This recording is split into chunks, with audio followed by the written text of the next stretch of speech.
Hello friends, welcome to Anjali blocks. இன்றைக்கி என்ன video பார்க்க போகிறோன்னா, தக்காளி சாதம் எப்படி செய்யுதுன்னு பார்க்கலாம். ரொம்ப ஈஸியாக 15 மினிட்ஸில் செஞ்சிடலாம். ஸோ எப்படி செய்யுதுன்னு பார்க்கலாம். வாங்க வீடியோக்குள்ளே போகலாம். ஓகே கைஸ், இப்போ வாங்க செய்யலாம்.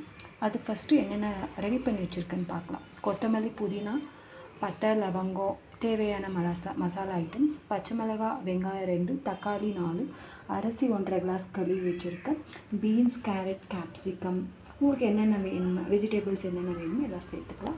அப்புறம் இஞ்சி பூண்டு தட்டி வச்சுருக்கேன், மிக்சியில் அரைச்சிக்குவேன். ஸோ தட்டி வச்சா தான் தக்காளி சாதம் நல்லா ருசியாகவும் டேஸ்ட்டாகவும் இருக்கும். ஓகே வாங்க, இப்போ ஆயில் போட்டிருக்கேன். மசாலா ஐட்டம்ஸ் பட்டை, லவங்கம், ஏலக்காய் எல்லாம் போட்டு ஃப்ரை. இப்போ பாருங்கள், வெங்காயமும் பச்சை மிளகாவும் போட்டிருக்கேன். நல்லா பொன்னிறமாக வரணும். ஸோ அது வரைக்கும் வதக்கிக்கோங்க நல்லா. ஓகேவா? ஓகே, இன்றைக்கி நான் மட்டும் தான் வீடியோ எடுத்துகிட்ருக்கேன். நானே செஞ்சு நானே வீடியோ எடுத்துகிட்ருக்கேன். ஏன்னா அம்மா வேலைக்கு போயிருக்காங்க. ஸோ இப்போ வாங்க, இஞ்சி பூண்டு தட்டி வச்சுருக்கேன்ல, ஸோ அதை போட்டு நல்லா மிக்ஸ் பண்ணிக்கலாம். ஓகேவா? பாருங்கள் கைஸ், இந்த மாதிரி நல்லா ப்ரௌனிஷாக பொன்னிறமாக வரணும். அப்புறம் இப்போ கொத்தமல்லியும் புதினாவும் பாதி நம்ம கட் பண்ணி வச்சுருந்தோம்ல, அதில் பாதி சேர்த்துக்கலாம். நல்லா ஃப்ரை பண்ணிக்கலாம்.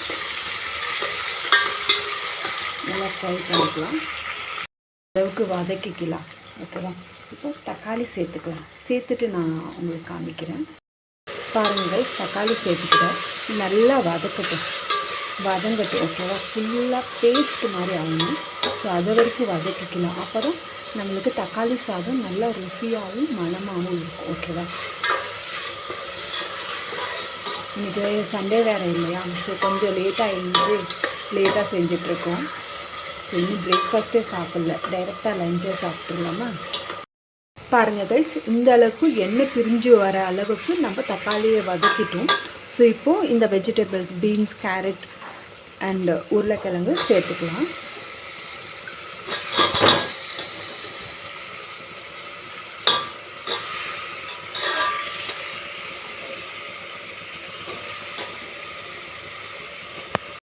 பாருங்கள், சேர்த்துட்டேன்.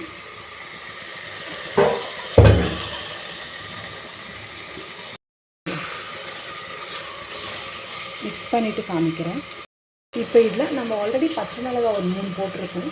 ஸோ காரத்துக்காக வெறும் மிளகாய் பொடி ஒரு ஸ்பூன் போடும். அப்புறம் தேவையான அளவு உப்பு சேர்த்துக்கலாம். ஸோ எல்லாத்துக்கும் சேர்த்துக்கலாம். ஓகேவா? தேவையான அளவு உப்பு போட்டுக்கலாம். இப்போ தனியா பவுடர் போட்டு நல்லா மிக்ஸ் பண்ணிவிட்டு எண்ணெய் பிரிஞ்சு வர வரைக்கும் மிக்ஸ் பண்ணிகிட்டே இருக்கணும். பாருங்கள், இந்த அளவுக்கு எண்ணெய் நல்லா பிரிஞ்சு வரணும். இன்னும் கொஞ்சம் எண்ணெய் பிரிஞ்சு வரட்டும். அப்புறமா நம்ம தண்ணி ஊற்றி சால்ட்டு செக் பண்ணிவிட்டு அரைச்சி போட்டு தம் போட்டுடலாம். ரைஸ் பாருங்கள், இப்போ எண்ணெய் நல்லா பிரிஞ்சு வந்துருச்சு. ஓகேவா? இந்த ஸ்டேஜில் நம்ம தண்ணி ஊற்றிக்கலாம். ஓகே, 1.5 கிளாஸ் அரிசி எடுத்திருக்கேன். ஸோ இப்போ 3 கிளாஸு தண்ணி ஊற்ற போகிறேன்.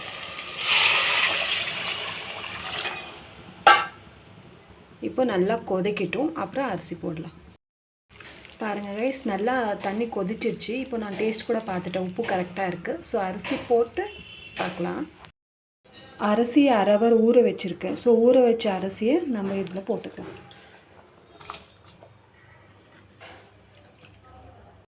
பாருங்க, நல்லா கொதிக்குது. இன்னும் நல்லா கொதிக்கட்டும். பாருங்க கைஸ், இந்த ஸ்டேஜில் நம்ம இப்போ ஒரு பிளேட் வச்சுட்டு வெயிட் வச்சுட்டு தம் போட்டுடலாம். இதில் கொத்தமல்லியும் புதினாவும் சேர்த்துட்டு ஒரு பிளேட் வச்சுட்டு தம் போட்டுக்கலாம்.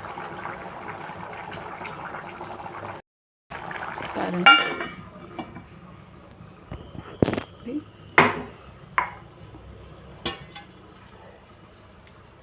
சிம்மில் வச்சுருங்க.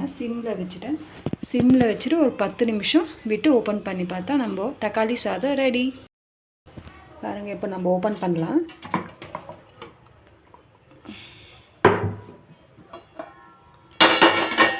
தக்காளி சாதம் ரெடி. பாருங்கள், உதிரியாக வந்திருக்கு.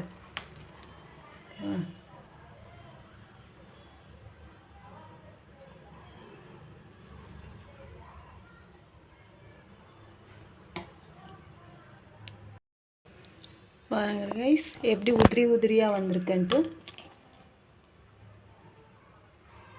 ஓகே வாங்க லஞ்ச் சாப்பிட்லாம்.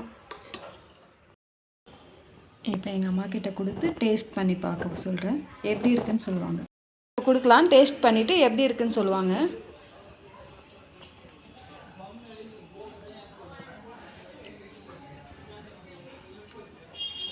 எப்படி இருக்குமா? Okay, super. ஓகே கைஸ், இந்த வீடியோ பிடிச்சிருந்தா லைக் பண்ணுங்கள், ஷேர் பண்ணுங்கள், சப்ஸ்கிரைப் பண்ணுங்கள் அண்ட் சப்போர்ட் பண்ணுங்கள். Thank you all. நல்ல டேஸ்ட்டாக வந்திருக்குது. Okay bye. பாய் சொல்லு. பாய்.